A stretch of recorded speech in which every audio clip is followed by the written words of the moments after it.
భారతదేశం అనేది ఎవరి అబ్బా జాగీర్ కాదు. భారతదేశం అనేది ప్రతి భారతీయుడిది. భారతదేశంలో రాజరికం లేదు, భారతదేశంలో ప్రజాస్వామ్యం ఉంది.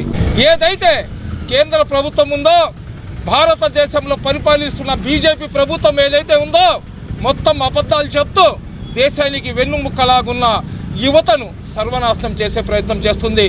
మనం విన్నాము ఎన్నికల ముందర బీజేపీ వాళ్ళు చేసిన వాగ్దానాలు. విదేశాల్లో ఉన్న నల్లధనాన్ని తీసుకొని వచ్చి ప్రతి పేదోడి అకౌంట్లో 15 లక్షలు వేస్తామని చెప్పినారు. అదేవిధంగా భారతదేశ వ్యాప్తంగా ఉన్న 60 కోట్ల మంది నిరుద్యోగులు ఎవరైతే ఉన్నారో వాళ్లకు ఒక జాబ్ క్యాలెండర్ రిలీజ్ చేసి ప్రతి సంవత్సరం 2 లక్షల మందికి ఉద్యోగాలు ఇస్తామన్నారు. కానీ వాళ్ళకు ఉద్యోగాలు ఇచ్చే పరిస్థితి లేదు. అదేవిధంగా ఎవరైతే ఈ నీట్ విద్యార్థులు ఉన్నారో వాళ్ళ పరీక్ష పత్రాలను లీక్ చేసి డబ్బులకు అమ్ముకొని కొన్ని కోట్ల మంది విద్యార్థుల జీవితాలను నాశనం చేసిన ప్రభుత్వం ఏదైనా ప్రపంచంలో ఉందంటే అది బీజేపీ ప్రభుత్వం అని చెప్పి సిగ్గుతో చెప్పాల్సిన అవసరం వస్తుంది. ఒక బిడ్డ చదవాలంటే తన కళ్ళల్లో కొవ్వొత్తులు పెట్టుకొని చదువుతాడు. తన జీవితాన్ని ఇంటర్ 10th పాస్ అయిన తర్వాత ఇంటర్మీడియట్లో తన భవిష్యత్తు ఏందనేది తన జీవితానికి బాటా వేసుకునేది ఇంటర్ తర్వాత జరిగే ఏదైతే కాంపిటేటివ్ ఎగ్జామ్స్ ఉన్నాయో వాటిలో తన జీవితాన్ని తన భవిష్యత్తును నిర్ధారించుకుంటారు. బిడ్డల కోసం తల్లిదండ్రులు ఒక్క పూట అన్నం తిని 2 పూటలు పస్తుండి తమ బిడ్డల కోసం వాళ్ళని చదివించడానికి వేల రూపాయలు, లక్ష రూపాయలు ఖర్చు పెట్టి వాళ్ళకు చదివిస్తారు. ఏదైతే నీట్ అనే ఎగ్జామ్ ఉందో ప్రతి ఒక్కరి జీవిత ఆశయం అది. తల్లిదండ్రులు తమ శరీరంలో ఉన్న రక్తాన్ని చెమటలాగా మార్చి తమ బిడ్డలకు చదివిస్తారు. కానీ ఈ బీజేపీ ప్రభుత్వం వచ్చినప్పటి నుంచి ప్రతి సంవత్సరం ఏ కాంపిటేటివ్ ఎగ్జామ్ జరిగినా కానీ దాంట్లో ఆ ప్రశ్న పత్రాలు ఏదైతే ఉండవో దాన్ని లీక్ చేసి కొంతమంది ధనికులకు అమ్ముకొని ఎవరైతే కష్టపడి చదివిన పేదలు ఉండారో వాళ్ళందరి జీవితాలను నాశనం చేస్తున్నారు. చదువు అనేది ముస్లింలం, మేము మసీద్లో నుంచి వచ్చినాం, హిందూ సోదరులు దేవస్థానంలో నుంచి వస్తారు, క్రైస్తవులు చర్చిలో నుంచి వస్తారు. మా అందరి బిడ్డలు కలిసి ఒక పాఠశాలకు ఒక కళాశాలకు వెళ్తారు. ఎందుకంటే కళాశాలలో కానీ పాఠశాలలో కానీ కులం మతం ఉండదు, కేవలం విజ్ఞానం ఉంటుంది, వాళ్ళకు విద్య బోధిస్తారు. అటువంటి సర్వమతాలకు సమానత్వమైన ఏదైతే దేవాలయాలు లాంటి పాఠశాలలు కళాశాలలు ఉన్నాయో ఆ కళాశాలల్లో ఆ బిడ్డల భవిష్యత్తును మార్చే ఏదైతే పరీక్షలు జరుగుతాయో దాని పత్రాలను లీక్ చేసి అమ్ముకొని ఈరోజు దర్జాగా చోరీ ఊపర్సే సీనా జోరీ అన్నట్లు మీరు తప్పు చేశారయ్యా, పరీక్ష పత్రాలు లీక్ అయినాయి, విద్యాశాఖ మంత్రి గారు మీరు రాజీనామా చేయమంటే అడిగిన వాళ్ళని పిచ్చి కుక్కలను కొట్టినట్టు కొడుతున్నారు. నేను ఒకటే చెప్తున్నాను, మన ఆంధ్ర రాష్ట్ర ముఖ్యమంత్రి నారా చంద్రబాబు నాయుడు గారు కానివ్వండి, లోకేష్ బాబు గారు కానివ్వండి, యువతరం ఈ దేశానికి వెన్నుముక్క అని చెప్పే మన పవన్ కళ్యాణ్ గారు కానివ్వండి, రాజకీయాలు వస్తుంటాయి పోతుంటాయి, కానీ భారతదేశానికి వెన్నుముక్కలాగున్న యువత ఈరోజు రోడ్ల మీద వచ్చి రోధిస్తున్నారు. వాళ్ళకు అండగా నిలబడండి.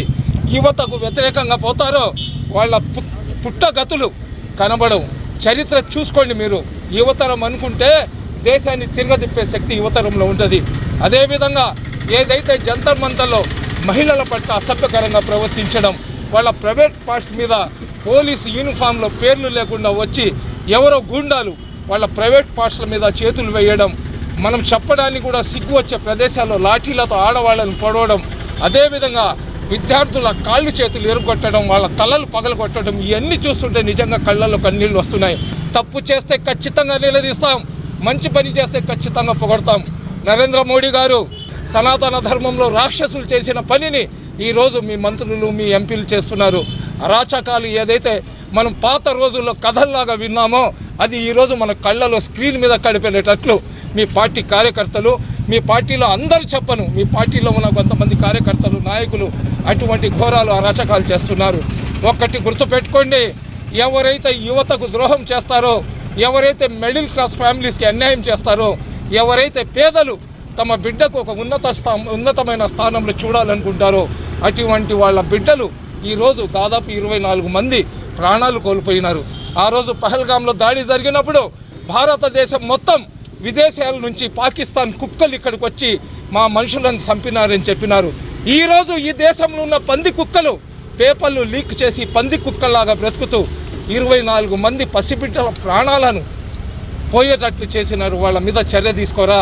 సిగ్గు లజ్జ శరం కానీ ఉంటే నిజంగా ఎవరైతే విద్యాశాఖ మంత్రి ఉన్నాడో అతను నైతిక బాధ్యత వహించి అతను తన పదవికి విద్యాశాఖ మంత్రి పదవికి రాజీనామా చేయాలా. గతంలో లక్ష్మణ్ అని చెప్పి ఒక అతను బీజేపీ పార్టీకి జాతీయ అధ్యక్షుడిలాగా ఉండాడు.